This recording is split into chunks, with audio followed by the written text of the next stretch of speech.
Ako ang inyong Lolo Pael at ito ang aking kwento. Halos sabay sa tunog ng kulog at kidlat ang malakas sa pagsigaw ni Annie habang iniire ang sanggol niya. Hindi na siya nagawang madala pa ng asawang si Nino sa bahay paanakan sapagkat bukod sa malakas ang buhos ng ulan ay hindi nila inaasahang mag-asawa ang pangyayari. Ang alam kasi nila pareho ay sa susunod na buwan pa ang kapanganakan ni Annie. Mabuti na lang din talaga ay merong malapit na lang na kumadrona sa kanilang bahay na si Nanang Lida. Kaya naman kahit labagman pareho sa loob ng mag-asawa, ay wala silang nagawa kundi manganak sa sariling tahanan. Sige, Annie, iiri mo pa. Kaunti na lang nakikita ko ng ulo ng bata. Iri pa, Annie, iri pa. Katulad ng sinabi ng kumadrona, ibinigay nga ni Annie ang buong lakas niya para makairi ng husto. Kaya lang ay hindi pa rin sumapat yun. Kitang-kita sa hilatya ng kanyang muka ang matinding paghihirap. Hindi ko na kaya. Ayoko na. Hindi ko na talaga kaya. Mahal, tatagan mo loob mo. Lalabas na ang baby natin, mahal. Piniga-piga pa ng kumadrona ang tiyan ni Annie para kahit papaano ay makatulong. Subalit hindi pa rin yun sumapat. Muli na namang kumulog at kumidlat at sabay ng lalong paglakas ng hangin. Maya-maya pa ay saglit na natigilan ng kumadrona sapagkat tila mayroong tong napansin na umaaligid sa kanilang bahay. Nanang Lida, ano pong problema? Bakit po kayo tumigil? Kumuha ka ng armas at tumitingin ka sa paligid. Kanina ko pa napapansing may paikot-ikot sa labas ng bahay. Hindi naman maintindihan ni Nino ang mga sinabi ng kumadrona, kaya napakunot noon na lang siya. Bilisan mo na! Ako nang bahala rita! Sige po. Dali-daling nagpunta ang lalaki sa kusina at eksaktong pagkakuha niya ng tabak ay gumuhit sa kalangitan ng kidlat kasunod ng maugong na kulog. Nang magliwanag ang paligid dahil gawa ng kidlat, ay doon tumambad sa kanyang paningin ang isang nakakatakot na imahe na ngayon niya lang nakita sa buong buhay niya. Nakatayo yun sa tapat ng nakasarang bintana sa bandang kusina. Nanlilisik ang mga matang nakatitig sa kanya. Dahil sa pagkabigla at takot, kaya napatakbo si Nino pabalik sa kwarto kung saan nanganganak ang kanyang asawa. May nakita ko sa labas, Nanang. Anong klaseng nilalang yun? Ha? Hindi na niya halos natapos ang sinasabi sapagkat nakita niyang hawak-hawak na ni Nanang Lida ang sanggol na nakabalot sa malinis na kumot. Pinupunasan niyo ng kumadrona para mawala ang dugo. Nang umiyak ang sanggol, ay saka siya malungkot na nilingon ng matandang babae kaya napakunot noo si Nino. Nawala rin tuloy sa isip niya ang tungkol sa nakakatakot na nilalang na nakita kanina sa labas ng bahay na nasa bandang kusina. Nanganak na po ang asawa ko. Ligtas na nailabas ni Ani ang anak naming... Pero bakit ganyan ang mukha niyo, Nanang? Naudlot na naman siya sa pagsasalita sapagkat malungkot na umiling ang matandang babae. Nang ma-realize niya ang ibig sabihin ng kumadrona, ay marahan siyang napalingon sa asawang kanina pa walang imik. Nang makita niyang nakapikit at hindi gumagalaw si Ani, ay bigla siyang kinutuban. Ani, mahal ko! Wala na si Ani. Hindi makapaniwala si Nino matapos ang narinig na sinabi ng matandang babaeng kumadrona. Parang biglang nilamon ang katahimikan ng paligid niya at bumagal ang takbo ng lahat. Wala siyang marinig na kahit na ano. Kahit ang malakas na ulan, kulog at kidlat. Maging ang pag-iyak ng kanyang sanggol ay hindi na rin niya narinig bigla. Para siyang nabingi sa sobrang katahimikan matapos malamang wala ng buhay ang kanyang asawa na kanina lang ay sumisigaw-sigaw pa. Natauhan at bumalik lang sa ulirat si Nino matapos kumalansing ang tabak na nabitawan niya. Ninyo, alika rito. Bitbitin mo ang anak mo. Hindi pinansin ng lalaki matandang babaeng kumadrona. Sa halip ay marahan siyang naglakad palapit sa asawa. Nakapikit na tila ba natutulog lang. Nang nasa tapat na siya ni Annie, ay paulit-ulit niyang hinaplos ang mukha nito kasunod ng sunod-sunod na pagtagas ng kanyang luha. Hindi pa rin siya makapaniwala dahil kanina lang, bago siya magpunta ng kusina, ay buhay na buhay pa ang kanyang asawa. Hindi ito totoo. Hindi ito totoo. Nananaginip lang ako. Ninyo, madali ka't hawakan mo muna tong bata. Meron pang palabas sa asawa mo. Lumapit na ang ginang at ipinabuhat ng sanggol sa nagluluksang lalaki na wala pa rin sa sariling wisyo. Hindi na alintana ni Ninyo ang mga nangyayari sapagkat kahit ang sarili niya ay hindi na rin niya maintindihan.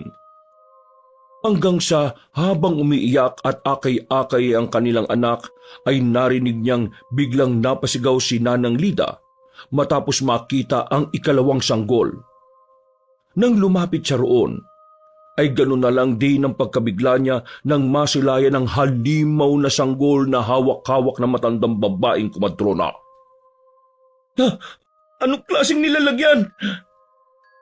Bago pa masagot ni Nanang Lida ang tanong na yon, ay bigla nang lumundag sa mukha ni Ninyo ang malahalimaw na sanggol.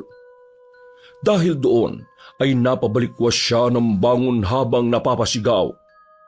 Pagtingin niya sa paligid, nang ma-realize niyang nasa kwarto lang siya, ay doon na siya unti-unting huminahon. Eksakto rin ang siyang pagpasok ng nang-iisa niyang anak na si Simon na halata ang pag-aalala sa mukha. Mabilis ding nakapasok ang binatang edad 18 dahil wala namang pintuan ng silid ni Ninyo. Manipis na kortina lang ang nagsisilbi niyang harang. Tay, sumisigaw ka na naman po. Okay lang po ba kayo? Binabangungot na naman po ba kayo, Tay? Okay lang ako, anak. Pahingi na lang muna ng tubig. Dali-dali nang kumuha ng maiinom ang binata at pagbalik ay kaagad niyang inabot sa ama ang inumin. Siguro po, Tay. Kailangan na natin talaga magpa-check up para malaman kung anong kondisyon nyo. Ano ka ba, anak? Wala to. Madalas lang akong pagod kaya madalas ding nananaginip ng hindi maganda o binabangungot. Nasabi po kasi ng teacher ko, Tay, na scientifically, kapag madalas daw pong binabangungot, baka may problema sa loob ng katawan. Posibleng high blood kayo, Tay. Sige, anak. Huwag ka mag-alala. Magpapacheck up na ako sa susunod na linggo. Guminhaw ang pakiramdam ng binata matapos yung marinig na sinabi ng kanyang tatay. Pero ang totoo, sinabi lang talaga yun ni Ninyo para hindi na siya kulitin pa ni Simon. Sasamaan ko po kayo, Tay. Hindi na, anak. Kaya ko na yon. Sige na, matulog ka na ulit at 3:00 pa lang na madaling araw. Buti na lang wala kang pasok bukas. Pero huwag ka pa rin magpupuyat dahil nakakasama yan. Sige po, Tay. Good night po ulit. Magpahinga na rin po kayo. Pagpipray ko po na hindi na kayo bangungutin. Sige, salamat. Paglabas ni Simon sa kanyang kwarto, ay muling bumalik sa pagkakahiga si Ninyo pero hindi na siya nakatulog. Nakatingin lang siya sa bubungan habang inaalala ang nangyari. 18 years ago, pagkapanganak kay Simon at sa kakambal nitong si Pedro na namatay katulad ng asawang si Annie. Dahil kulang sa buwan ng kapanganakan, kaya nang lumabas si Pedro ay hindi kaaya-aya ang itsura nito. Naihambingan ni Ninyo sa isang halimaw ang ikalawang anak. Ayon naman sa kumadro ng Nanang Lida, ay masama ang ganoong pangyayari dahil may kaakibat itong kamalasan o sumpa. Kaya naman pinayuhan niya si Ninyo noon na sunugin ang katawan ni Annie pati ang sanggol at ang lahat pati ang patay na sanggol at ang lahat ng mga gamit na may kaugnayan sa dalawa. Dahil hindi naman sadyang paniwalain si Ninyo sa mga pamahiin, kaya hindi niya rin sinunod ang bili na matandang babaeng kumadrona. Isinama niya na lang sa paglibing kay Annie at ng sanggol na si Pedro ang lahat ng mga gamit. Sa kabila ng lahat ng pangyayari ay inaluga pa rin ni Ninyo si Simon. dahil ito na lang ang natitirang alaala ng namatay niyang asawa. Pinalaki niya ng puno ng pagmamahal at kagandahang asal ang anak katulad ng biling ni Ani nung buntis pa lang ito. Ginawa ni Nino ang lahat upang maitaguyod at mapalaking isang mabuting tao ang nag-iisang anak. At kahit hindi ganun kaalwa ng buhay nila, ay kinakaya niya sapagkat ito ang ipinangako niya sa namayapang asawa. Mas dumadalas ang masamang panaginip na yun, ha? Siguro dahil sa malapit nang mag-18 tong si Simon. Matagal na rin pala akong di nakakadalo sa puntod ng mag-ina kong namatay. Pagkasabing yon, ay bumangon siya ulit sa papag at nanalangin ng taimtim. Kaya paghiga ay nakatulog din kaagad siya ng mahimbing. Kinabukasan ay maagang umalis ng bahay si Nino. Pero iniluto niya muna ang natirang kaning kagabi at ginawang sinangag para merong almusal ang kanyang anak. Nagluto na rin siya ng itlog at tuyo na nabili sa tindahan ni Mang Nestor na madalas nilang utangan kapag walang-wala talaga siyang madelehensyahan. Eksaktong 8:00 ng umaga ay narating nila ang magkasamang puntod ng asawa niyang si Ani at anak na si Pedro. Matataas na ang mga talahib sa palibot ng puntod at nilulumot na rin. Halatang walang dumadalaw. Halos 10 taon na rin kasing hindi nadadalaw ni Nino ang puntod ng asawa at anak, kaya nang makita niyang gano'n ang itsura nito, ay nakaramdam siya ng kalungkutan at konsensya. Isa-isa niyang tinanggal ang matataas na damo, pati lumot, pagkatapos ay umupo siya sa tapat ng puntod. Pero hindi nakasayad ang kanyang puwetan sa lupa. Pasensya na talaga, mahal, kung bakit hindi na kita nadadalaw dito. Ayaw ko namang abalahin pa ang anak nating si Simon kasi siguradong malulungkot at magtatampo sa akin yon. Ang alam niya kasi, katulad ng bili ni Nanang Lida noon, sinunog ko ang katawan niyo ni Pedro. Nang matanggalan niya ang makakapal na damo, ay humawak siya sa lapida at pumikit. Inalala niyang muli ang masasayang araw nila ng namayapang kabiyak hanggang sa mauwi sa masalimuot na nakaraan. Ang nakaraan kung saan ay namatay si Ani. Pero kahit ilang taon na ang nakalipas, ay hanggang ngayon sa tuwing mapapadpad siya sa lugar na yon, ay parang kahapon lang nangyari ang lahat. Ilang araw na lang, 18th death anniversary mo na rin, mahal. Huwag ka mag-alala. Katulad ng pinangako ko sa iyo. Lumaking may takot sa Diyos ang anak natin. Mabait, masunurin, at napakasipag sa bahay at pag-aaral. Medyo mahirap nga lang ang buhay namin dito. Pero nakakasurvive naman kami. Kayo naman dyan ni Pedro.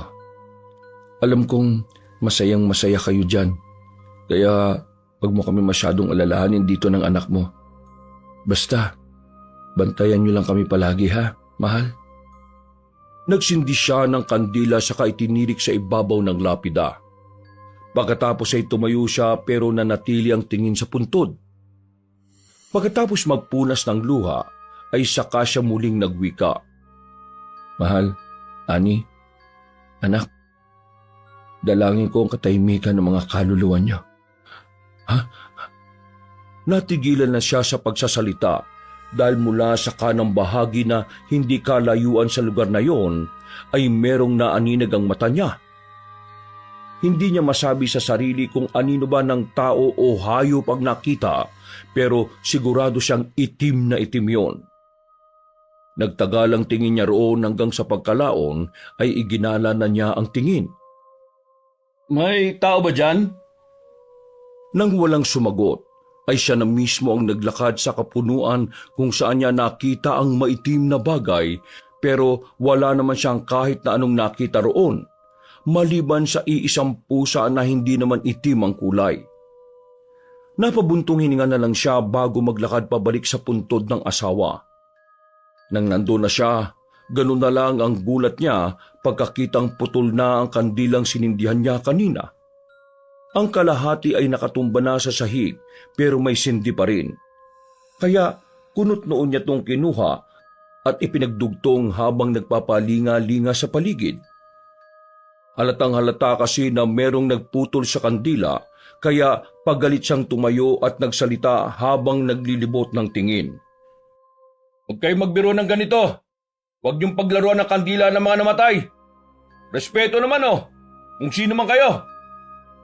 Para lang nakipag-usap si Nino sa hangin, kaya hindi na siya nagsalita pa. Hinayaan na lang niyang mangalahati ang kandila bago siya umalis sa lugar na yon. Nang nasa bayan na, ay eksakto namang napadaan siya sa mga kalalakihang nagkukumpulan sa malaking plaza. Nang makiusyoso siya, ay nakita niya sa gitna ang mga kalalakihang nagsisigawan ng logis. May isang lalaki pa na nanghingi ng mga pusta kung sa pula o sa puting manok ba sila.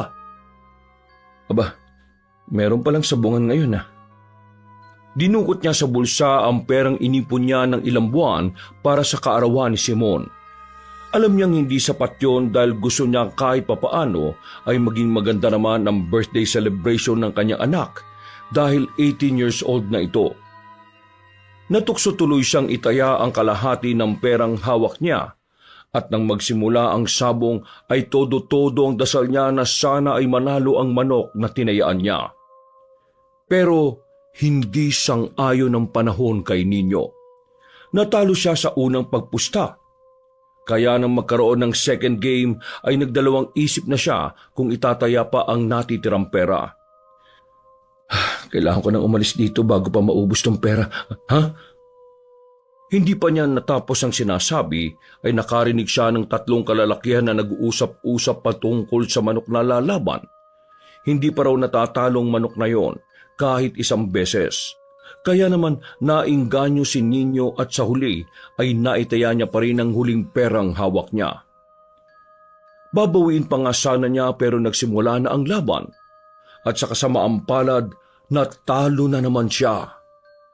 Naknanto ko naman Utya, ba't ba kasi tumayataya pa ako? Napakamot si Nino sa ulo sa sobrang pagkadismaya at pagkainis sa kanyang sarili. Umalis tuloy siya sa sabungan na luhaan at hindi alam ang gagawin, kung saan kukuha ng pera para makapag-extra racket ngayon. Ay nako, paano na to? Anong gagawin ko? Dahil sa nangyari, halos maghapon siyang hindi umuwi ng bahay para makapaghanap ng mapagkakakitaan para mabawi ang natalong pera sa sabungan. Hindi na rin tuloy siya nakapananghalian para lang mabawi ang perang nawala. Pero halos palubog na ang araw ay hindi pa umabot sa 1/4 ang nabawi niyang pera. Tumulong lang siya sa pagtambak ng mga lupa sa likod bahay ng kaibigan at nabigyan siya ng 300. Nang mahawakan niya ang pera ay napabuntong nga na lang siya sa sobrang pagkadismaya sa sarili.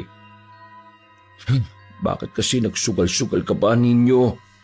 Ito tuloy napapala mo. Wala na halos natira sa perang ipangahanda mo sana sa darating na birthday ng anak mo. Naka naman talaga Natigilan siya sapagkat habang naglalakad sa mapunong bahagi ng lugar, papunta sa kanilang bahay, ay napansin niya na naman ang itim na bagay na nakita niya rin noong nasa puntod siya ng asawa at anak. Mula sa hindi kalayuan, ay nakita nga niyang isang nilalang na nakatayo sa may pinakadulo ng mga kapunuan. Dahil medyo malayo na to, kaya hindi niya maaninag ang muka. May kalabuan na rin kasi ang kanyang mga mata.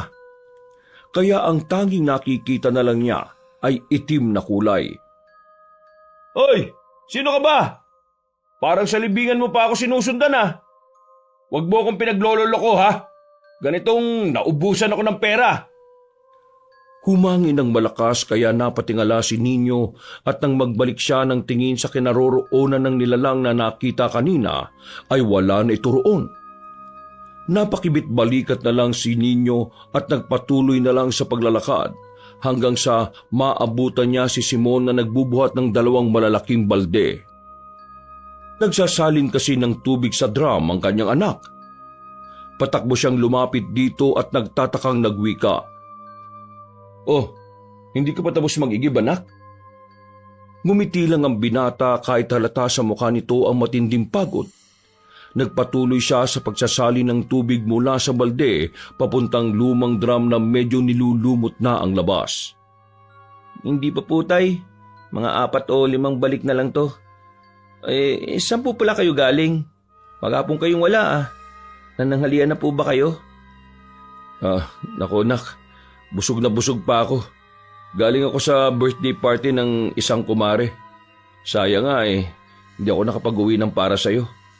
Dami kasing tao Nakakahiyang, alam mo na." "Kape na lang, tay. Pampatanggal ng kabusugan." "Nako, huwag na. Pwede mo na yung itigil, nak. Kahit ipagpabukas mo na lang yan." "Titigil lang ako kapag pumayag ka magkape." Sige na nga, ipagtimpla mo na nga muna rin ako ng kape, anak. "Yun! At least may kasabay na ako magkape, tay." Napabuntong hininga na lang ang Ginoo. At nang mapansin niyo ng kanyang anak, ay nawala ang ngiti ng binata sa mukha at napalitan ng pag-aalala para sa kanyang ama. "Tay, may problema po ba?" Inilapag ni Simon ang balde, tsaka nagtungo sa bandang kusina at habang nagtitimpla ng kape, ay nakatingin siya sa amang seryosong-seryoso habang nakaupo sa luma nilang sofa. Umiling-iling ang Ginoo at isinandalang sarili sa dingding nilang kahoy na may kalumaan na rin. Medyo minalas lang, nak. Nag-iipon pa naman ako dahil birthday mo na sa makalawa at anibersaryo na rin ang pagkamatay ng nanay at kapatid mo. "Sus, si tatay. Akala ko naman kung anong pinoproblema mo Huwag yun na pong pakaisipin yun, tay. Di ko naman kailangan ng handa-handa na yan dahil wala rin naman akong maiimbita sa 18th birthday ko Masasayang lang ang ihahanda niyo kung magkataon." Paano naman ang nanay at kapatid mo? Sigurado po naman ako, tay. Maintindihan kayo ni nanay at ng kapatid ko tungkol sa bagay na yan. Ang mahalaga po, naalala natin sila. Actually, hindi naman natin sila nakakalimutan di po ba? Oh, ito na pong kape nyo. Pagkatanggap ng Ginoo, ay agad nitong hinipan ng ilang ulit ang kape bago sumipsip ng kaunti. Pagkatapos noon, ay muli siyang tumingin sa anak at nagsalita. "Nahihiya na talaga kasi ako sa inyo ng nanay mo at ng kapatid mo, nak. Biruin mo, sa loob ng maraming taon ay iisang beses lang akong nakapaghanda sa kaarawan mo at sa anibersaryo ng pagkamatay ng nanay at kapatid mo. Medyo nalulungkot lang ako. Pakiramdam ko tuloy napakawalang kwenta kong tatay sa'yo. Iisa ka na nga lang, di pa kita mabigyan ng magandang buhay." Habang pinagmamasdan at pinakikinggan ni Simon ang ama, ay ramdam niya ang saloobin nun. Kaya nag-isip na lang siya kung paano pagagaanin ang loob ng Ginoong Sininyo. "Ang mahal ka naman, tay. Magkasama pa rin tayo sa hirap at ginhawa. Huwag po kayong mag-alala, tay. Katulad ng pangako ko sa inyo ni nanay at ng kapatid ko, kapag nakapagtapos ako ng pag-aaral, hindi na tayo maghihirap pa. Itaga nyo yan, tay, sa balde nating sira-sira." Napangiti na lang ng pilit si Ginoong ninyo dahil sa sinabing yun ng kanyang anak. "O, di ba? Itawan na lang natin ng mga yan, tay. Kesa naman po, mag-isip ka ng mag-isip ng kung ano-ano dyan. Nakakaubos to po kasi ng lakas yung pag-iisip ng mga negative, sabi ng teacher ko. Focus lang daw po tayo dapat sa gusto nating marating, kahit anong problemang dumaan sa buhay. Makakaya natin yan basta magkasama tayo. Hindi ko po kayo iiwan, tay. Kahit na anong mangyari. Pangako po yan." Natutuwa ako marinig yan. Salamat, anak. Simon, salamat sa Diyos at may anak akong katulad mo. Napakaswerte kong tatay. Ako rin naman po maswerte akong anak kasi napakabait ng tatay ko. Marunong ka naman bola, anak Mukhang marami ka nang nabobolang babae sa paaralan nyo, no? Tatay naman. Nagtawanan sila dahil doon at pagkatapos ay wala nang umimik. Tila ba nilamon sila ng ilang segundong katahimikan. Maya-maya pa, inubos lang ng Ginoo ang iniinom na kape bago magsalita ulit. Salamat sa iyo anak Simon, dahil napakamaunuin mong bata. Salamat talaga sa Diyos at binigyan niya ako ng napakabait na anak. Walang anuman yun, Tay. Thank you din po sa walang sawang pag-aaruga. Ano ba naman yan? Ang drama natin. Nagtawanan na naman sila pagkalaon ng wala sa oras. Kaya nga eh. O sige na, itigil mo na yung pag-iigib. Akala ko ba magkakapi ka? Tatapusin ko na po muna to para bukas, Tay. Ma-stack na yung drum natin.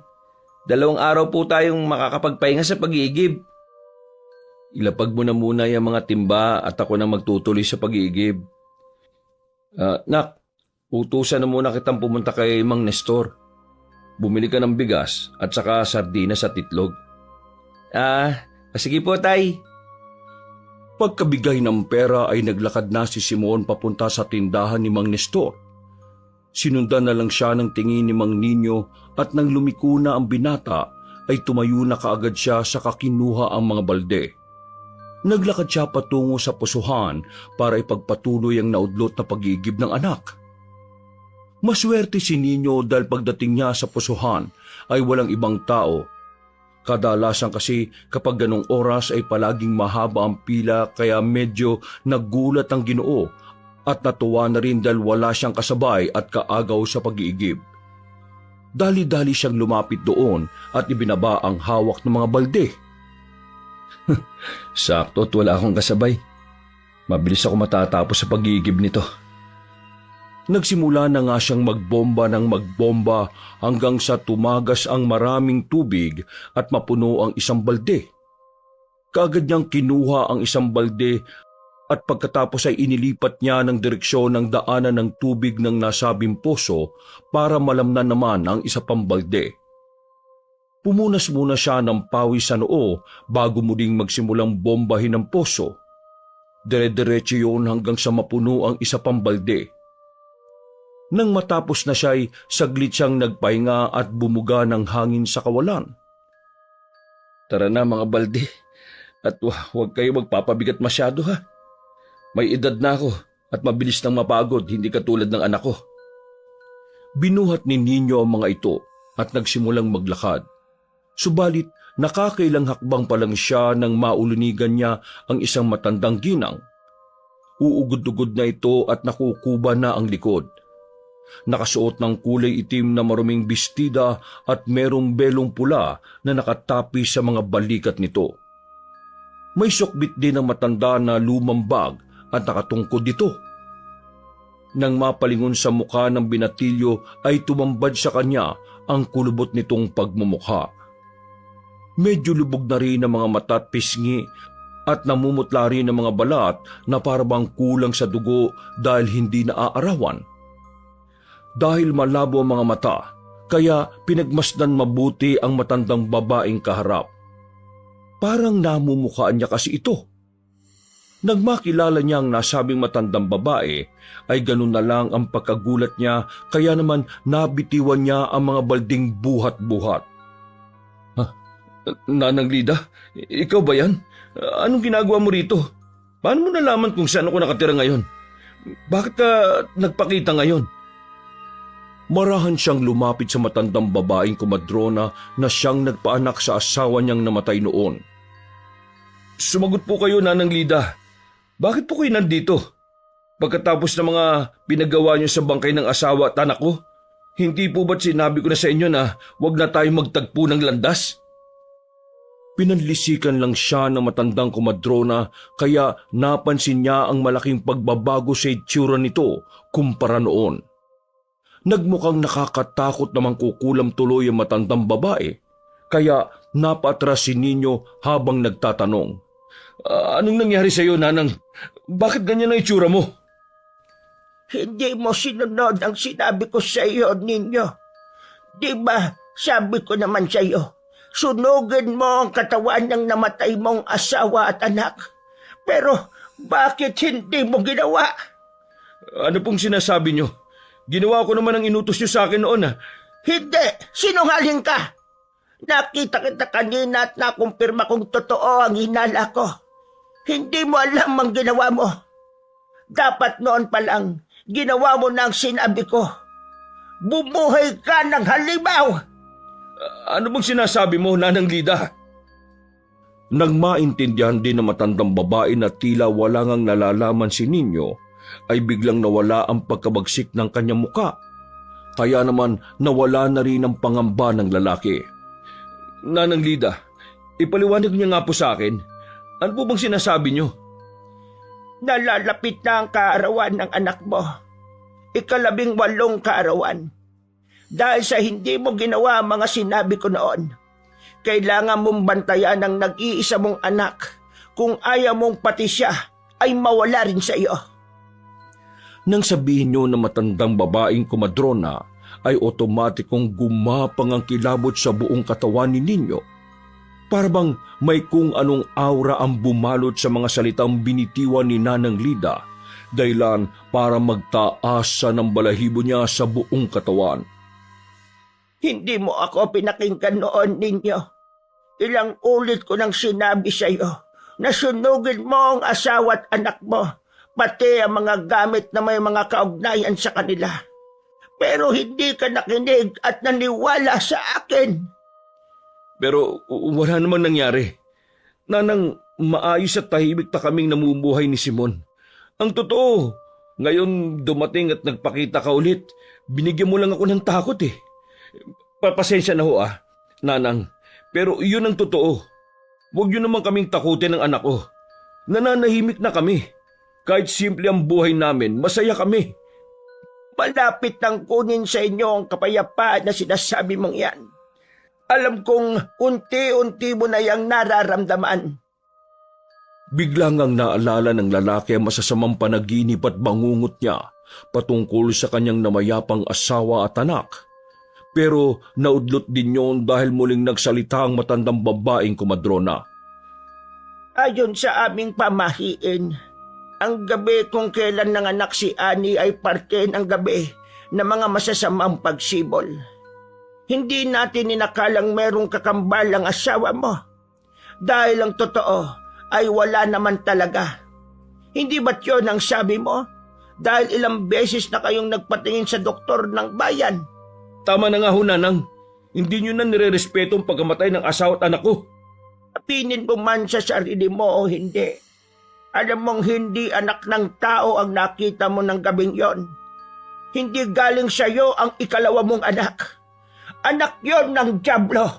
Anak ng aswang na naghahanap ng mapagsisibulan. Noong gabing yon, sinabi ko sa iyo na merong umaali-aligid sa bahay mo. Alam kong meron kang nakita na hindi mo sinasabi. Pero alam mo yon sa sarili mo. Dahil doon ay naalala nga ni Ninyo ang nakita niya noong nakakatakot na halimaw sa bintana ng kanilang kusina. Nangilabot ng husto ang Ginoo matapos ang pagbabalik tanaw na yon. Simula sa talampakan ay mabilis na gumapang ang kilabot na yon paakyat sa tuhod, na dumiretso sa tiyan niya at nagpaikot-ikot. Kaya naman nakaramdam siya ng pagkadual. Nang dumako na ang takot sa kanyang dibdib, ay mabilis na kumabog ang kanyang puso na parang merong nag-uunahang maliliit na mga dagang gustong lumawa mula roon. Nang umabot na sa batok niya ang matinding tensyon, ay doon na parang nakaramdam ng pagkamanhid si Ninyo. Ang katawan niya ay may nagtataasang mga balahibo ay parabang paralisado. Ni hindi na niya maintindihan ang nangyayari sa paligid. Nanlabo ang kanyang mga mata at nanghina ang pandinig. Hindi niya natuloy halos maintindihan ang mga sinasabi ng matandang babaeng kumadrona. Hanggang sa tila magising siya dahil biglang humawak sa balikat niya si Nanang Lida. Hindi ko to sinabi sa iyo para takutin ka, Ninyo. Gusto ko lang maging handa ka sa mga bagay na ikaw rin naman ang naging dahilan. Dahil hindi mo ginawa ang sinabi ko noon. Matagal na silang patay, Nanang. Ang asawa mong si Annie, oo. Pero ang halimaw na kasama niya, Bago pa matapos ni Nanang Lida ang sinasabi, ay may mga nagdatingan ng kalalakihan at kababaihan na may daladalang mga timba para sa kanilang pag-iigib. Binati ng ilan sa mga yon si Nino na tumangutangulang. May ilan pang nakipagkumustahan at nakipagpalitan ng kaunting usapan, kaya hindi na niya napansing nawala na pala na parang bula si Nanang Lida. Ganun na lang ang gulat niya dahil wala na pala matandang babaeng kumadrona na kausap niya lang kanina. Sana napunta yung si Nanang Lida.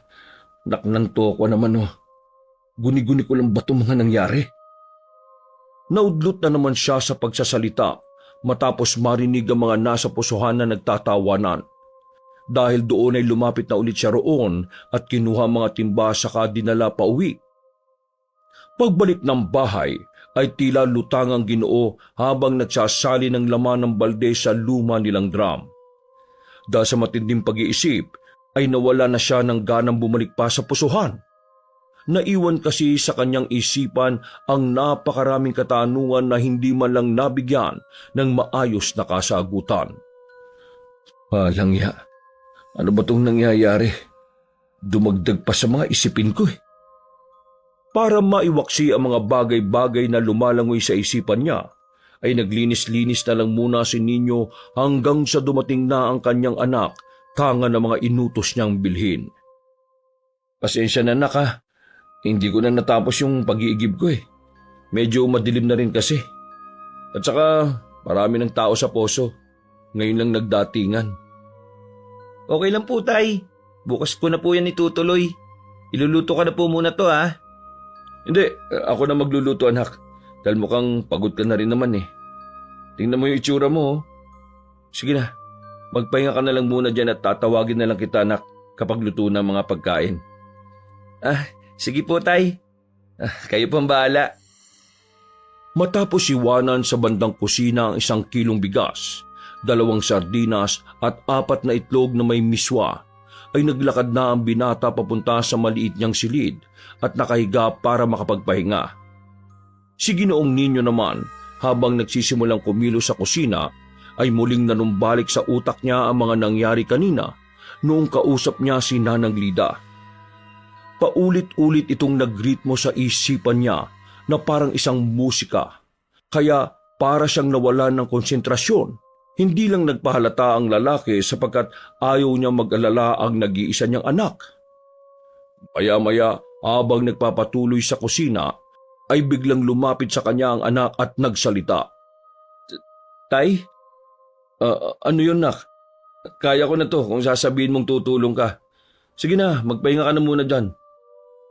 Hindi po. May tatanong po kasi sana ako. Pwede po ba? Napataas ng kilay ang Ginoo, pero wala tong ideya sa kung ano ang itatanong ng nag-iisa niyang anak, kaya saglit niyang nilingon si Simon. Sige, o pwede naman basta wag lang tungkol sa mata, mahina ako ron anak. Mga politika o kaya tungkol sa manok na panabong. Yung mga yan pwedeng-pwede mong itanong sa akin. Mabilis pa sa 4:00 sasagutin kita na may kasama pang paliwanag anak. Bakit? Tungkol saan ba yung itatanong mo, ha? Tay, naniniwala po ba kayo sa aswang-aswang? Biglang natigilan sa pag-iwan ng sibuyas ang Ginoo matapos yung marinig. Naalala na naman niya kasi ang sinabi ni Nanang Lida. Nangilabot na naman tuloy siya nang wala sa oras pero pinilit niyang ikalma ang sarili upang hindi mahalata ng anak. Saan mo naman nakuha ang balitang yan? Aswang? Aswang talaga, anak? Opo, Tay.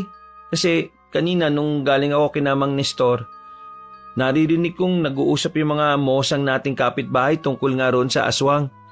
Kasi may nakita raw sa bandang bayan nung isang gabi, saka nung nakaraang buwan. Basta maraming ulit na raw pero hindi naman nila mahuli-huli. Totoo kaya yon? Sa tingin nyo, Tay? Ang alam ko lang sa aswang dito sa lugar natin, nak, si Ligaya. Kapag gabi, pag-alagala yun tapos nagtatambay pa sa dilim. Naninitsit ng mga gwapong katulad mo. Kaya mag-iingat ka, Kasi baka aswangin ka nun. Nako! Napakunot noo si Simon habang kumakamot ng ulo. Tatay naman eh. Kilalang kilala na yung bakla na yun dito. Mabait naman si Ligaya basta wag lang siyang aasarin at tutoksohin. Tsaka nagbabayad naman daw yun sabi ng tropa ko tay eh. Kasi nasitsita na siya. Pero promise tay, hindi ako papatol sa ganun no. Nire-respeto ko sila pero never akong papatol. Mabuti naman anak. May isa pa po pala akong itatanong tay. Kilala niyo po ba si Nanang Lida? Hindi na ganun nagulat si Ninyo sa tinura ng anak, kaya ngumiti lang siya at tumango. Oo anak, si Nanang Lida ang nagpaanak sa nanay mo noon. Bakit mo naman biglang natanong? May sinasabi ba siya sa'yo? Wala naman pong sinabi tay. Tinanong nga lang po ako kanina kung anak mo ko. Sabi ko oo. Ganun ba anak? Dumistansya ka muna dun sa matandang yun kung sakaling makita mo siya ulit. Bakit naman po? Mukha naman siyang mabait eh. At saka sabi niyo po, di ba? Siya ang nagpaanak kay nanay. Nagkaroon kasi ng diferensya sa utak si Nanang Lida. Kaya ingat-ingat ka lang. Minsan, nananakit yon. Nagulat nga ako Natuntun pa ang kinaroroonan natin. Samantalang sa kabilang ibayo pa yung nakatira. O sige na anak, bumalik ka na ron. Sabi ko magpahinga ka na muna Mabilis lang tong lulutuin ko. Tatawagin na lang kita kapag okay na. Sige po tay. Nagbalik si Simon sa kwarto at nagpatuloy na sa ginagawa si Ginoong Ninyo. Makalipas lang ang ilang minuto, nang maluto na ang sinaing at ulam ay ginising na nga niya ang anak na nakaidlip sa paghihintay. Masaya silang nagapunan kahit simpleng sardinas na nilagyan lang ng miso ang kanilang ulam. Maya-maya pa, nang matapos na ang binata sa pagkain, ay sinabi ng Ginoo na siya na ang bahalang magligpit dahil hindi pa siya tapos sa pagkain. Nang si Ginoong Ninyo na lang ang mag-isa sa kusina, ay nagpatuloy na siya sa pagkain habang inaalala ang nangyari kanina sa posohan. Bigla na naman kasing sumagi sa isipan niya ang mga sinabi ni Nanang Lida patungkol sa hindi magandang bagay na hindi niya ginawa. Ayaw niya mang isipin ang mga ito, kaya lang ay kusang nagpapabalik-balik sa kanyang isipan. Nang matapos siyang maghapunan, ay kaagad niyang hinugasan ng mga pinagkainan. Pagkatapos noon ay sumilip siya sa silid ng anak na nahihimbing na ulit sa pagtulog. Pagpasok sa maliit niyang silid, ay sumandal lang siya sa kawayang dingding habang nakaupo sa papag. Muli na naman siyang nagmuni-muni tungkol sa kanyang namayapa niyang asawa at anak, na ilang araw na lang ay 18 anibersaryo na. Dala na matinding pag-iisip, ay nakatulog siya at nagkaroon na naman siya ng masamang panaginip. Sa pagkakataong yon ay nakita niyang merong nakadungaw sa bintana ng kanyang kwarto na inakala niyang si Simon dahil sa hawig ng kanyang anak kapag nakatalikod. Nang tawagin niya ang nilalang at nang lumingunto ay ganun na lang ang gulat niya matapos makakita ng nakakatakot na halimaw. Tatay! Sa gulat ni Ninyo ay bigla siyang napabalikwas ng bangon at napatingin sa bintana pero wala namang kahit sinong tao roon. Nakahinga siya ng maluwag pero hindi na rin siya nakatulog hanggang sa sumapit na ang umaga. Sa 3 araw na magkakasunod bago ang kaarawan ni Simon ay ganun palagi ang napapanaginipan ni Ginoong Ninyo. Pero hindi niya rin sigurado kung panaginip talaga ang mga nangyayari o totoo. Dahil sa tuwing gigising siya ay palagi siyang nakakakita ng bakas ng lupa sa bintana kung saan palaging humahawak ang halimaw na nakadungaw sa kanya. Hindi na lang niya sinabi sa anak ang tungkol sa bagay na yon dahil ayaw niyang mag-alala ng husto si Simon. Umakto siyang ayos lang ang lahat hanggang sa sumapit na nga ang kaarawan ng kanyang anak at ang anibersaryo ng pagkamatay ng kanyang asawa pati ng kakambal ni Simon. Pasado 8:00 ng umaga ay maagang bumangon ng mag-ama dahil ang araw na iyon ay isa sa mga araw na hindi nila malilimutan. Pagkagising pa nga lang ay binati na ni Ginoong Ninyo si Simon. Happy birthday, anak. Naku, thank you po, Tay. Bakit ang aga niyo pong nagising? Magluluto ko. Mag-aasikaso na dahil may pupuntahan tayo, anak. Excited na bumangon ang binata at nagtungo sa banyo. At habang naliligo si Simon ay nagluto muna ng makakain si Ginoong Ninyo para meron silang maibaon mamaya. Naisip kasi niya na magdaos ng kaarawan sa mismong puntod ng namayapang asawa at anak. Ito na rin ang plano niyang sabihin kay Simon na hindi talaga nakremate ang labi ng mga ito, katulad ng pagkakaalam ng binatilyo. Eksakto pagkatapos maligo ng kanyang anak, ay natapos na rin siya sa pagluluto at pag-aayos sa mga dadalhin nila. Nag-almusal lang sila saglit at pagsapit ng 8:00 ng umaga, ay umalis na sila ng bahay at nagpunta kung saan nakalibing ang labi ni na Ani at Pedro.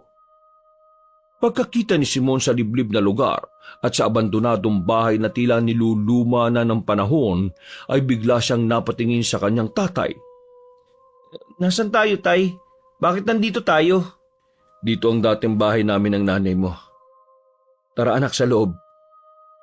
Puno ng kalituhan, sumunod si Simon sa loob ng bakuran.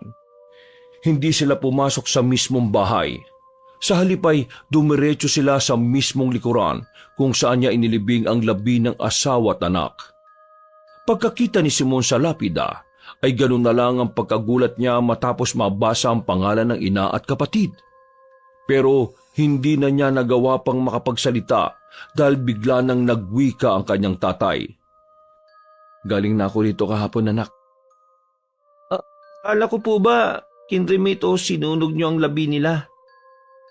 Hindi ko ginawa, anak eh. Sinabi ko lang yon kay Nanang Lida para yun ang paniwalaan niya.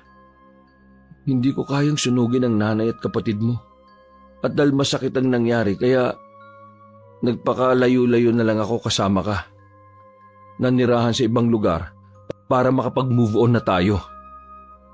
Ramdam ni Nino ang bigat ng kalooban ng kanyang anak matapos itong malaman ng lahat.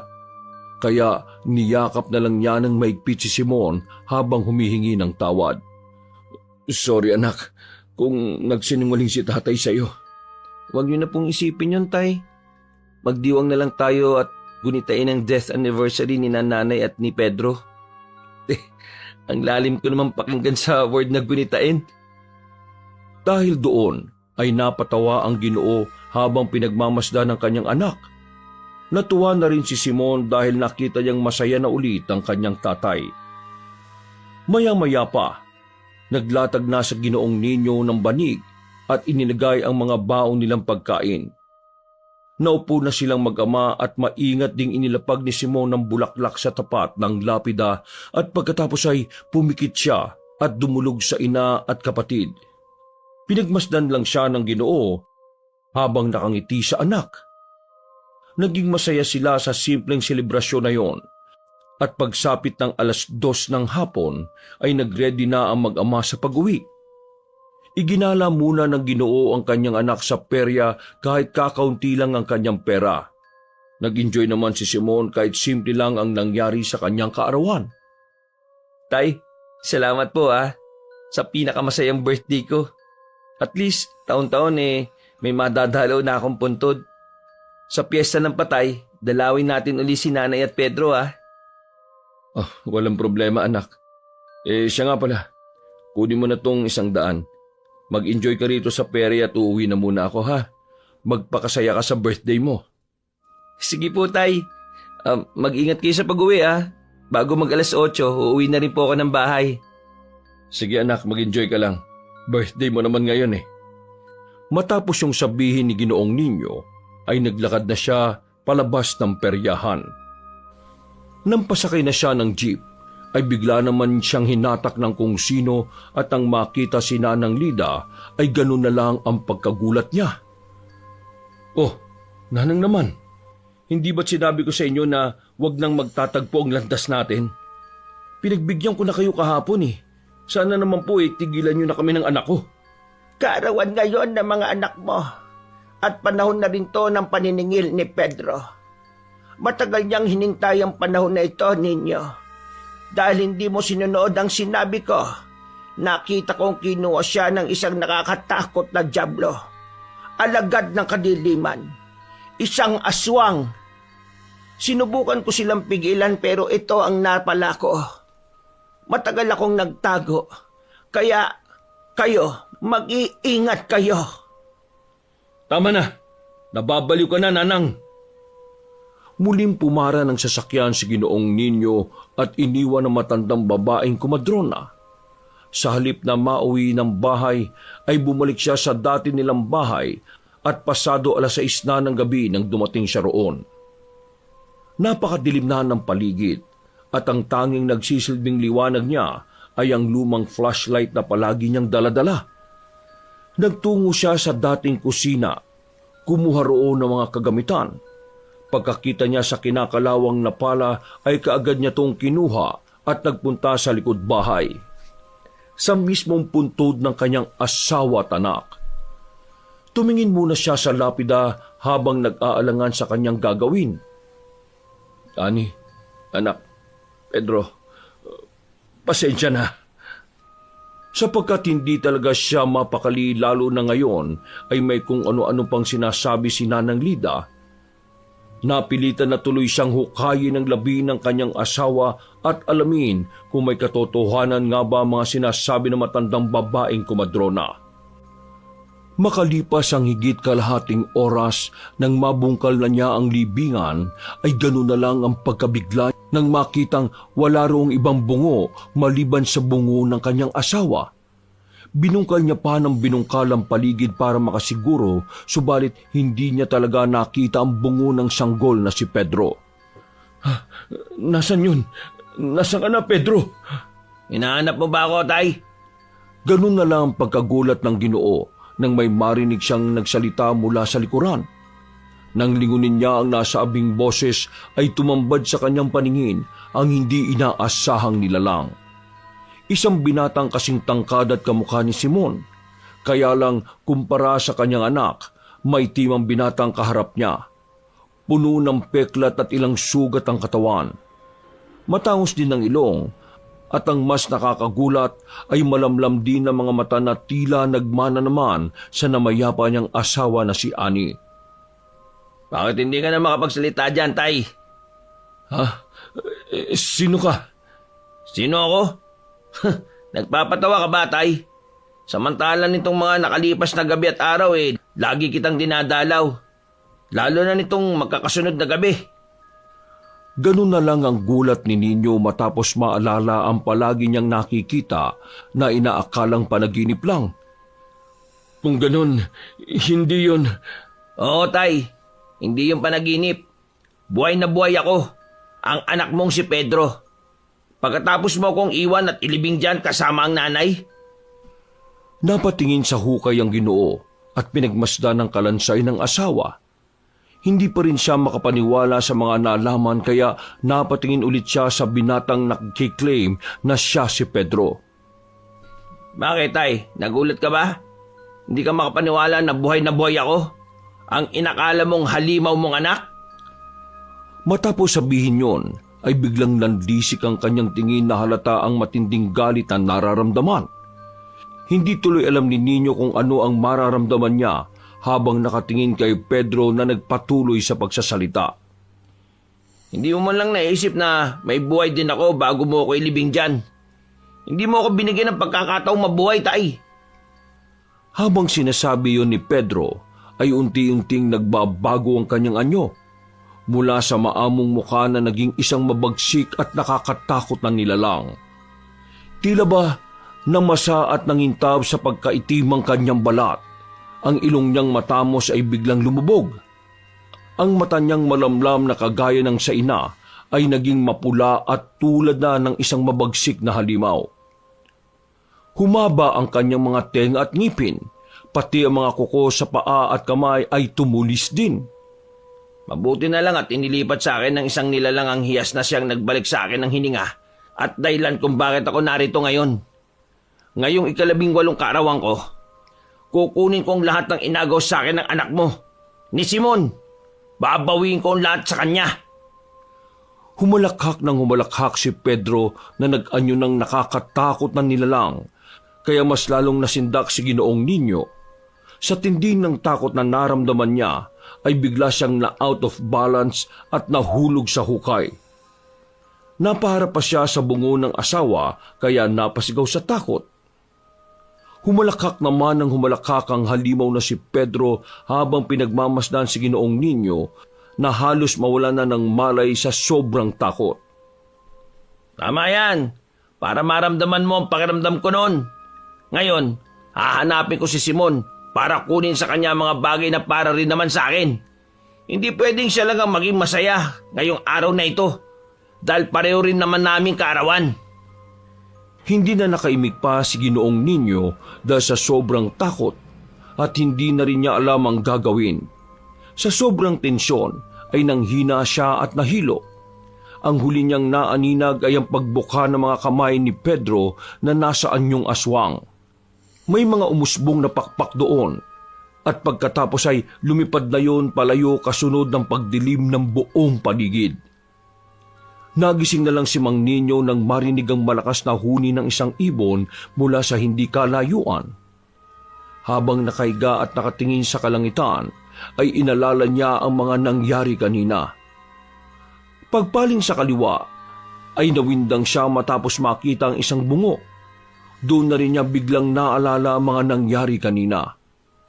Sabay-sabay yung pumasok sa utak niya at nang mapagtanto ang mga bagay-bagay ay bigla siyang tumayo kahit masama pa ang kanyang pakiramdam. Kailangan ko mahanap si Simon. Kailangan ko mapunta ng anak ko bago pa siya makanti ng halimaw na yun. Dali-daling nilisan ng Ginoo ang lugar na yon. Nakahabol pa siya sa huling jeep na nabiyahe papuntang bayan, kaya pasado 9:30 ng gabi ay nakarating siya malapit sa peryahan. Nang malapit na siya sa lugar, ay narinig niya ang sigawan ng ilang tao mula sa hindi kalayuan, kaya mas lalo siyang nataranta. Naisip niya kasi kaagad na baka may kung ano nang nangyari sa kanyang anak. Pagpasok niya mismo sa loob ng peryahan, ay dali-dali niyang nilapitan ng pinanggalingan ng mga sigawan. Napatingin pa sa kanya ang ilang tao dahil sa dumi ng kanyang itsura gawa ng pagkakahulog sa hukay. Pero hindi niya alintana ang mga yon dahil ang tanging nasa isip niya lang ay ang mailigtas si Simon.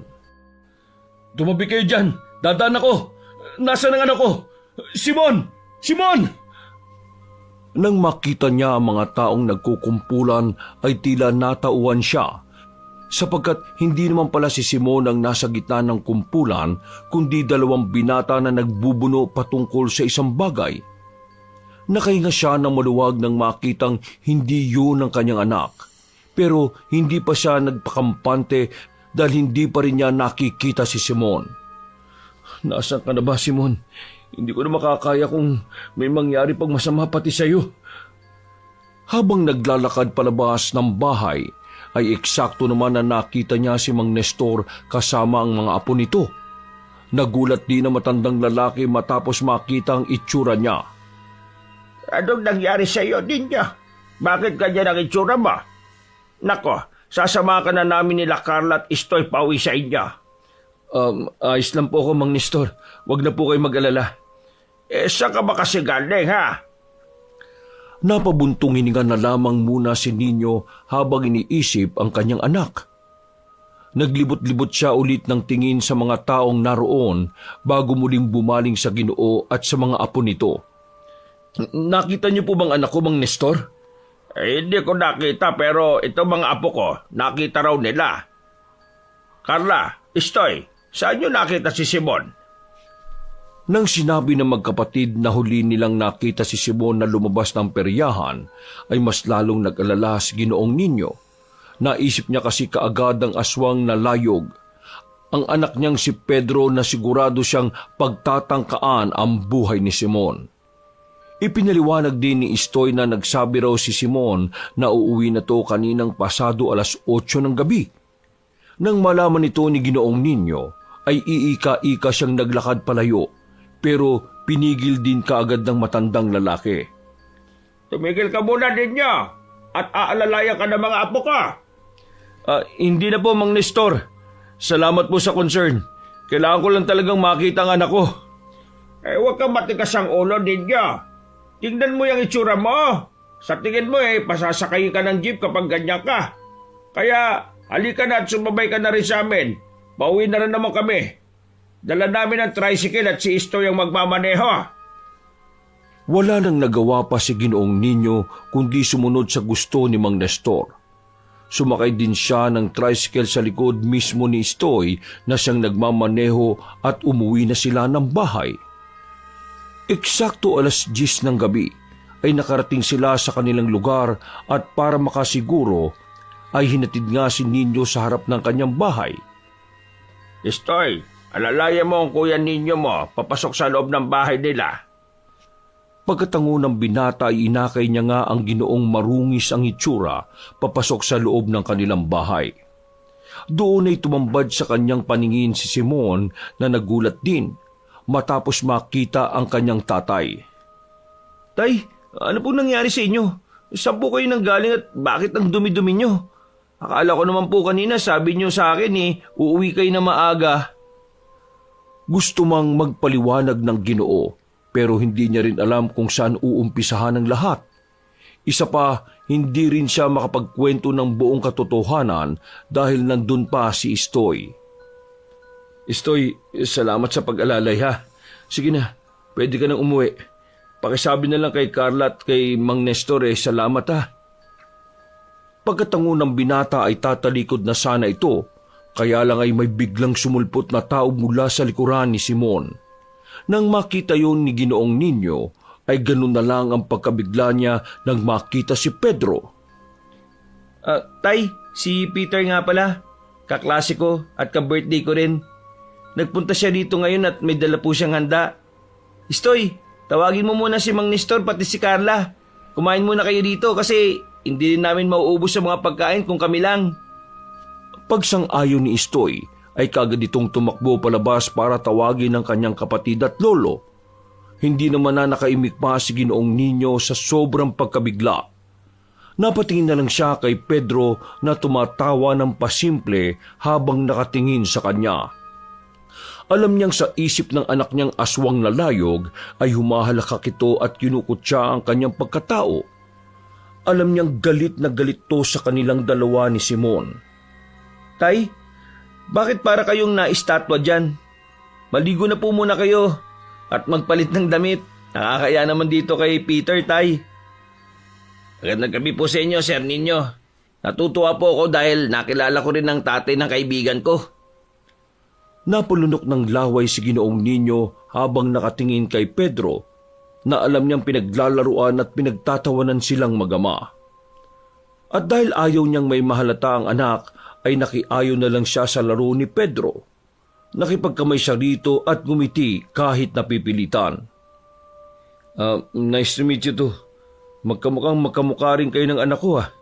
Magkaiba nga lang ang buhok at mata. Sinabi yun ng Ginoo sapagkat alam niyang magngingit-ngit sa galit si Pedro na naikumpara siya. Samantalang nagulat naman si Simon na mapagtanto ang bagay na yun. Ha? Oo nga no. Kaya pala tayo minsan pinagkakamalang magkambal. Sayang yung kambal ko nga na naikwento ko sa iyo, di ba? Pedro naman ang pangalan. Alam mo, kung di ko lang talaga alam na patay na kapatid ko, pagkakamalan kong ikaw yun eh. Tapos, yun nga lang, Peter lang ang name mo. Napatawa ng pilit si Ginoong Ninyo at Pedro, pero ang totoo ay may tila malaki at nakapapasong kuryente na sa pagitan nilang tatlo. Nang dumating na si Mang Nestor, Carla at Istoy, ay sabay-sabay na silang pumasok sa loob ng bahay. Nagtungo muna kaagad si Ninyo sa banyo kahit ayaw niyang mawala sa paningin ng anak. Wala kasi siyang choice kundi sumunod dahil ayaw niyang magtaka ang lahat. Isa pa, naramdaman din naman niya na wala pang intensyon na gumawa ng hindi maganda ang anak niyang aswang na layog. Saglit na saglit lang siyang naligo at nagpalit ng damit. Dumiretso kagad siya sa sala kung saan abala ang lahat sa pagkain. Kumain ka na, Ninya. Salamat po, Mang Nestor. Pero busog na busog pa ako eh. Nasabi niya lang yun pero ang totoo ay ayaw niyang talagang tikman ang pagkaing dala ni Pedro dahil naisip niya baka may kung anong inilagay siya sa pagkain. Kayo naman po, Sir Nino. Kumain na kayo. Wala naman pong lason yung pagkain. Oo nga po, Tay. Tumikim lang kayo. Sige anak, pero maya-maya na ha. Busog pa kasi talaga ako eh. Hindi mo man lang sinabi na birthday pala ng anak mo ngayon. Di sana nakapagbigay kami ng regalo sa kanya. Ay di bale, bukas magpapadala ako ng ulam sa inyo. Pa-birthday ko na sa inyo ni Simon yon. Ang paborito mong adobong baka, Simon. Naku, maraming salamat po. Thank you po. Napakabait niyo po talaga, Mang Nestor. Kahit kailan. Kaya kayo laging binibless ng Diyos eh. Birthday ko rin po ngayon. Meron din po ba akong adobong baka? Paborito ko rin yun eh. Ay nako iho, Peter. Di ba? Magkamukha lang kayo ni Simon pero hindi naman kita gaanong kakilala eh. Pasensya na ha. Hindi ako nagre-regalo sa mga hindi ko kakilala eh. Bago matapos ng matandang lalaki ang pagsasalita, ay tinapik na siya ng 2 apo saka humingi ng pasensya kay Pedro. Tumawa-tawa naman ang binatang aswang pero ang totoo ay nanggagalaiti na siya sa galit. Naramdaman at nakita ni Ginoong Niño na tila ba magpapalit na ng anyo si Pedro kaya pumagit na siya sa mga ito. Mang Nestor, salamat po ulit sa paghatid sa akin ha. Anong oras na po kasi? Kailangan na rin namin magpahinga kaya... Sige. Uuwi na kami at maaga rin ang bukas ng tindahan. Tumayo na ang maglolo na sinundan din ni Pedro habang nakangiti. Pwede po ba akong sumabay sa pag-uwi? Nakakatakot na rin po kasi kapag naglalakad ako mag-isa eh. Ay, walang problema. Yun na lang ang pa-birthday ko saya. Huwag ka mag-alala. Sa susunod kapag nakilala na kita ng lubos katulad ni Simon baka hindi lang adobong baka ang iluto ko para sa'yo. Kundi baka bilhan pa kita ng cake. Hindi na umimik si Pedro. Napakuyom na lang to ng kamao na halata ang pagkainis. Ayaw man ding ipasabay ni Nino si Pedro kina Mang Nestor pero hindi siya makaisip ng paraan para pigilan to. Kaya pag-alis ng mga yon ay hindi na siya mapakali sapagkat ramdam niyang may gagawing hindi maganda si Pedro kina Mang Nestor, Carla at Istoy. Saan mo nakilala si Peter na yon? Kaklase ko po siya, Tay. Ngayong taon lang siya nag-transfer sa school namin at napakabait niya po talaga. Makinig ka mabuti anak ha. Huwag na huwag ka nang lalapit sa taong yon. Hindi siya mabuting kaibigan o tao. Hindi ko ma-explain sa iyo pero nakita kong hindi siya magandang impluensya. Paano niyo naman po nasabi, Tay? Nakita ko lang sa mga kilos niya kanina. Hindi ba, Tay, sinabi niyo po sa akin noon na huwag tayong basta-basta manghusga ng tao base lang sa nakikita nating ginagawa o kinikilos nila dahil baka meron silang mga pinagdaraanan na hindi natin alam. Pero bakit ngayon inuhusga niyo si Peter, Tay? Nakakadismaya naman po. Basta anak, makinig ka sa akin. Hindi ko maipaliwanag sa iyo ngayon. Bakit po, Tay? Ano pong dapat niyong ipaliwanag tungkol kay Peter? Naguguluhan po ako sa gusto niyong iparating, Tay. Basta anak, makinig ka na lang. Para rin to sa kapakanan mo. Ha? Hindi na natapos pa ni Ginoong Niño ang sasabihin sapagkat mula sa hindi kalayuan ay nakarinig na sila ng nakakapangilabot at napakalakas na alulong ng aso. Pagkalaon ay sinundan nyo ng tahulan ng iba't ibang aso sa kapaligiran nila. Napatingin sa labas ng Ginoo na kitang-kita ang takot sa mukha. Kagad niya ring isinara ang pinto at mga bintana habang ang anak niya naman ay nagtataka sa ikinikilos niya. Tay, ano po bang meron? Bakit kanina pa kayo ganyan? Ano po bang nangyari at saan po talaga kayo nanggaling? Naudlot na ang binata sapagkat isang malakas na alulong na naman ang kanilang narinig hanggang sa sinundan ulit yun ng tahulan ng mga aso at ng pamilyar na boses na nagsisigawan. Pagdungaw ng mag-ama sa bintana ay nakita nila mula sa labas ang magkapatid na Carla at Istoy na tumatakbo papunta sa kanilang bahay. Parehong umiiyak at sumisigaw ng tulong ang magkapatid habang ang kanilang mga itsura ay puno ng putik at dugo. Tay, sila Istoy at Carla yun ah. Kaagad binuksan ni Ginoong Ninyo ang pinto at pinapasok ang magkapatid na humahangos. At kahit alam na niya ang nangyari, ay tinanong niya pa rin ang dalawa bilang pagkumpirma. Anong nangyari? Nasaan si Mang Nestor? Ang lolo ninyo? Nasaan si Peter? Natigilan na naman sa pagsasalita si Simon nang makarinig sila ng malakas na kalabog mula sa bubungan. Parang may kung anong bagay na binaturoon at nagpagulong-gulong hanggang sa mahulog sa harap ng pintuan ng bahay.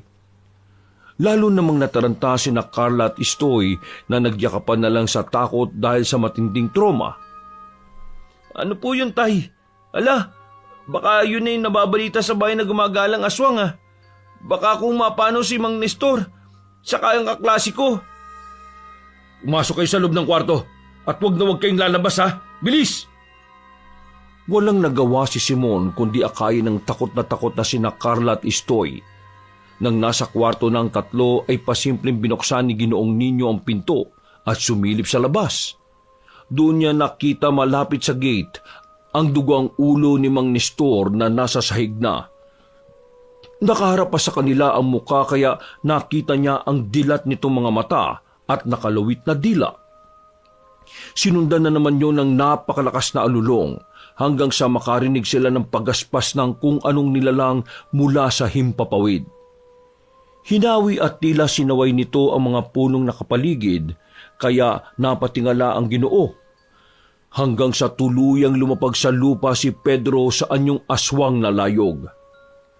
Tinapakan pa nito at pinirat ang ulo ng walang buhay na si Mang Nestor hanggang sa bumulwak ang mata at utak na siyang dahilan para maisara ng pakalabog ni Ginoong Ninyo ang pinto. Napalingon doon ng aswang na layog habang tumatawa-tawa sa boses ng isang dyablo. Pakisabi sa kapatid kong si Simon, pasensya na tayo kung napatay ko tong paborito niyang matandang walang kwenta. Hindi kasi ako pinagbigyan eh. Wala naman talaga sana akong plano na ganituin to at pirat-piratin ang ulo. Pero naisip kong bigla, kukunin ko nga pala lahat ng meron ng kakambal ko. Kaya kasama na rin ang taong to, syempre. Humalakhak ng ubod lakas ang aswang, dahilan upang magtahulan na naman ang mga aso sa paligid. At upang matigil yon, ay umalulong ng malakas si Pedro dahilan naman para mangilabot silang lahat na nasa loob ng bahay. Matatapos lang to kapag inilabas mo si Simon. Kanina ko pa pinipigil ang sarili ko dahil hinihintay ko ang pagdating mo. Gusto ko lang masaksihan mo kung paano ko pagpira-pirasuhin ang katawan niya at lamang loob sa harap mo mismo, Itay. Dahil sa lakas ng boses ng aswang, kaya narinig lahat ni Simon ng mga sinabi nito, dahilan para mapalabas siya ng kwarto. Sino yan, Tay? Ano mo sinasabi niya? Anak, pumasok ka na sa loob ng kwarto. Huwag kang lalabas. Kung ayaw mong ilabas si Simon, ako na ang papasok sa bahay na yan. Bahay ko rin naman yan at meron din akong karapatan. Simon, kapatid, lumabas ka na. Panahon na para makilala mo ako. Tay, ano ba yung taong yun? Bakit niya ako tinatawag na kapatid? Pumasok ka na sabi sa kwarto, anak. Bago pa matapos ng Ginoong Ninyo ang pagsasalita, ay nasira na ang kanilang pintuan matapos persahang pinagsisisipa ng aswang na layog. Mula roon ay tumambad sa kanilang paningin ang nakakatakot na itsura ni Pedro. Nang makita yun ni Simon ay ganun na lang ang pagkatakot niya. Hindi siya makagalaw sa kinatatayuan. Happy birthday, kapatid! Para maliwanagan si Simon sa mga pangyayari, ay unti-unting nagbalik sa taong anyo ang mukha ng aswang. Nang makita nga yun ni Simon ay ganun na lang ang pagkagulat niya habang napapatingin sa kanyang tatay na hindi na rin alam ang gagawin. Takbo anak! Bilis! Pakiusap!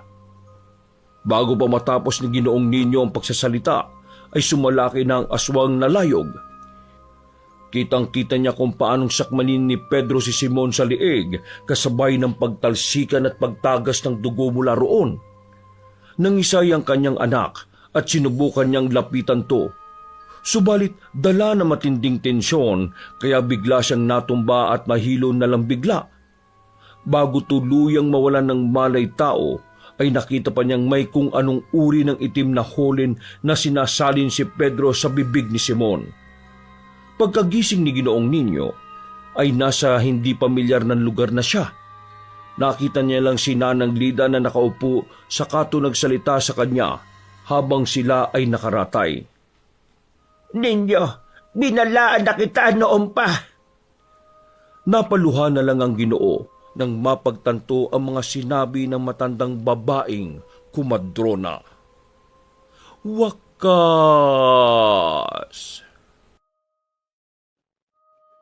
Ako ang inyong Lolo Pael.